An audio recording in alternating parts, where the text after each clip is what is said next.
सा रास्ता बताइए जिससे कि मैं बहुत बड़ा यूट्यूबर बन जाऊँ।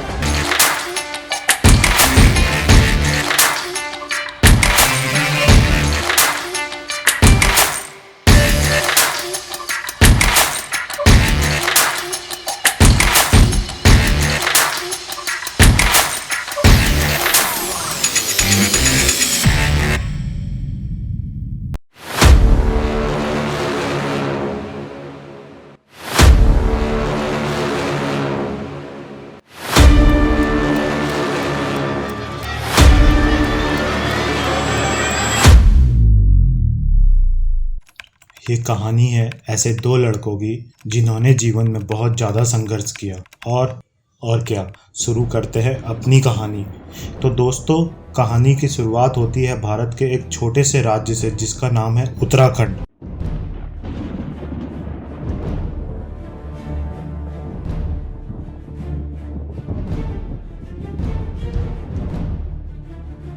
हाँ, जानता हूँ उत्तराखंड राज्य छोटा नहीं, क्योंकि हमारी कहानी का हीरो भी इसी राज्य से आता है।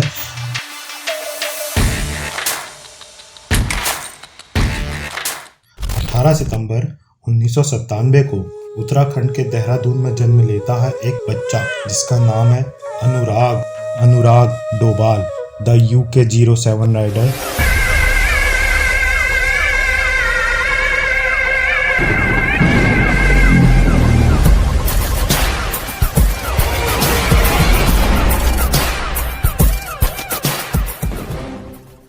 ये कहानी है उसके संघर्ष की, उसकी मेहनत की, उसके लगन की, उसके अपने आप से किए गए प्रॉमिस की।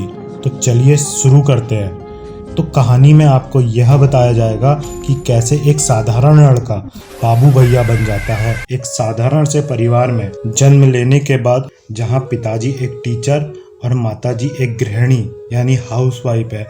अनुराग अपनी स्कूलिंग शुरू करता है। अनुराग बचपन से ही पढ़ने में काफ़ी मेहनती था, जिस कारण वह हमेशा अपनी पढ़ाई को लेके बहुत ज़्यादा सीरियस था। पढ़ाई करते करते वहीं अनुराग अपने दिल और दिमाग पर एक सपना पालता है, जहां उसके पास एक अच्छा घर, बड़ी गाड़ी और जीवन में सभी वो चीज़ें होती है जिससे जीवन सुख और आनंद से जिया जा सके। अब अनुराग धीरे धीरे बड़ा हो रहा है और उसके सपने उससे भी ज़्यादा बड़े। घर पर बड़े होने के नाते उसकी जिम्मेदारियां भी बहुत बड़ी थी। अनुराग अपनी जिम्मेदारियों को तो अच्छी तरह से जानता था, लेकिन उन्हें पूरा करने की उसकी सारी कोशिशें एक सिरे से खारिज होती जा रही थी। फिर अनुराग जीवन के इस जहदोजहद में अपना एक नया सफ़र शुरू करने का फैसला लेता है। और फिर दिन आता है 1 जनवरी 2018 का, जब अनुराग अपना पहला वीडियो यूट्यूब पर द UK 07 राइडर पर डालता है और इस तरह अपने जीवन की एक नई शुरुआत करता है और अपनी मेहनत, लगन और संघर्षों से आगे बढ़ते रहता है। हर छोटे छोटे मुकामों को जीता, हर खुशियों को अपने YouTube के सब्सक्राइबरों के साथ जीता, अपने माता पिता को खुशियाँ देता, अपने परिवार का पूरा ध्यान रखता।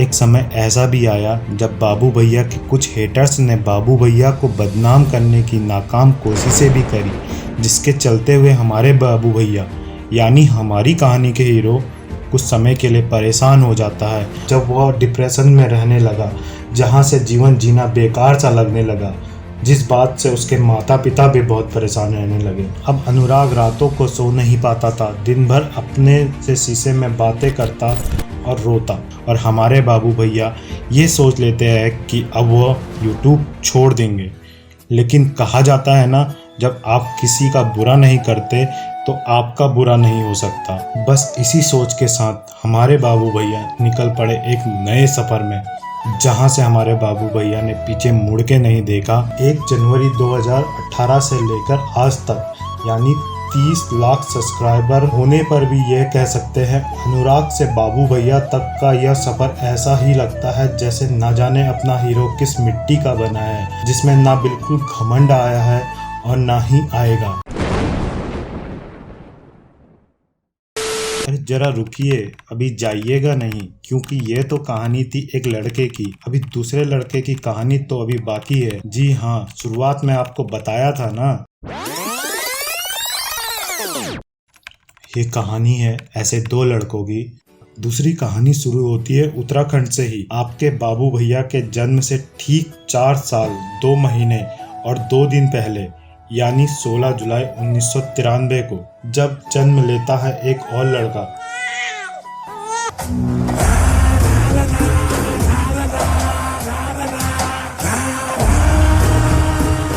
यानी कि मैं।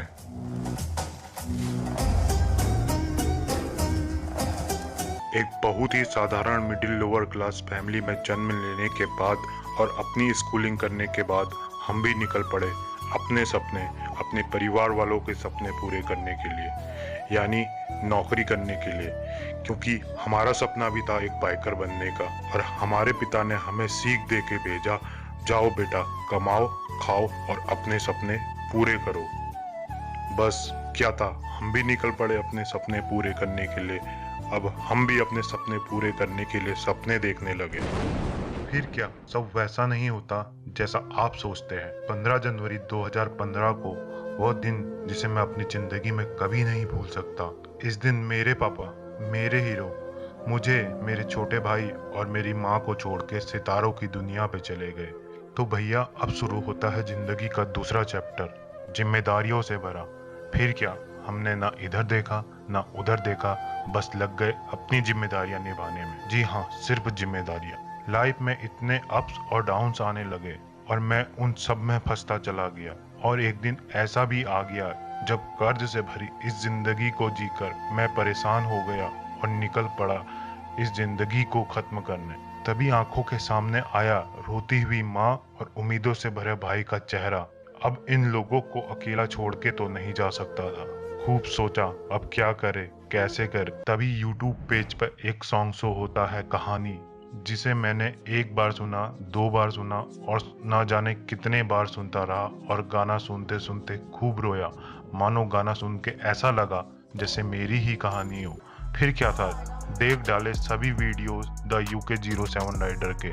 और क्या, एक बार फिर सपना आंखों के सामने से ऐसा गुजरा कि मानो मैं और मेरा सपना फिर से जिंदा हो गया। और फिर पिछले 6 महीनों से कोशिश शुरू हो गई अपने सपनों को पूरे करने की। तो मेरी प्रेरणा तो इस तरह बने बाबू भैया, जिन्हें देख के मैं रोया हूँ, हंसा हूँ और सीखा हूँ कि अपने लोगों से जुड़े रहो, चाहे वो परिवार हो या हो ब्रो सेना, जिन्होंने यह सिखाया कि कैसे जमीन से जुड़े रहना है, कैसे जज्बातों पर कंट्रोल रखना है और कैसे हर उस पर्सन को इम्पोर्टेंस देनी है जो उसके बुरे समय पर उसके साथ रहा। बस अगर मैं इसका 10% भी अपनी ज़िंदगी में उतार लेता हूँ तो यह मेरे लिए काफ़ी होगा। थैंक यू सो मच बाबू भैया। अरे रुकिए जरा, इतनी जल्दी भी क्या है, यह वीडियो मेरे चैनल पे पहला वीडियो है। क्योंकि क्या है ना दोस्तों, वैसे तो मैंने पहले सोचा था कि 1 जनवरी को ही बाबू भैया की तरह अपना चैनल लॉन्च करूंगा, पर जब बाबू भैया का वीडियो देखा तो अंदर से आत्मा की आवाज आई, यही समय है अपनी कहानी लोगों को सुनाने का और अपने बाबू भैया को सुनाने का। तो ये थी मेरी कहानी कि मैं कैसे इंस्पायर हुआ बाबू भैया से। अगर आप लोगों को वीडियो पसंद आया है तो प्लीज़ सपोर्ट कीजिएगा दोस्तों, आपका एक सपोर्ट मेरी भी ज़िंदगी बदल सकता है। Thank you so much. तो चलो सब मिलके एक साथ करेंगे। सब खुशों में दुखों की परवाह नहीं, दिल से भी सबको दुआएं मांगी। टूटा बहुत पर ना मैंने कभी हार मानी, जिया ऐसा कि है मौत ने भी हार मानी। तू क्या समझेगा मेरे जज्बात जानी।